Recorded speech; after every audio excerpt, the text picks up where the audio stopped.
സംഘടിത ഗുണ്ടാസംഘത്തിന്റെ കവർച്ചാ പദ്ധതി തകർത്ത് Thrissur rural police.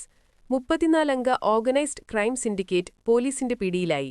Thrissur rural ജില്ലാ പോലീസ് മേധാവി ബി. കൃഷ്ണകുമാറിന്റെ നേതൃത്വത്തിൽ രഹസ്യാന്വേഷണ വിഭാഗത്തെ ഉപയോഗിച്ച് നടത്തിയ നിരന്തര പരിശ്രമത്തിന്റെ ഭാഗമായാണ് പ്രതികൾ വലയിലായത്.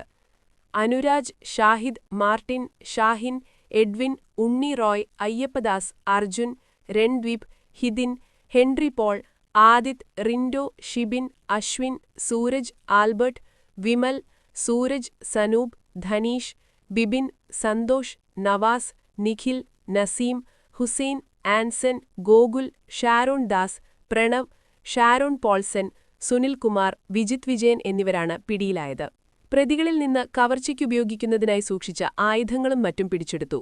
4 കാറുകൾ, 14 മോട്ടോർ സൈക്കിളുകൾ, 33 മൊബൈൽ ഫോണുകൾ എന്നിവയാണ് പിടിച്ചെടുത്തത്. ചേർപ്പ് പോലീസ് സ്റ്റേഷൻ പരിധിയിലെ പനംകുളത്തുള്ള ഒരു വീട്ടിൽ നടത്തിയ പരിശോധനയിലാണ് ഇവർ പിടിയിലായത്. ഇതിൽ 20 പ്രതികൾ നിരവധി ക്രിമിനൽ കേസിലെ പ്രതികളാണെന്ന് പോലീസ് പറഞ്ഞു.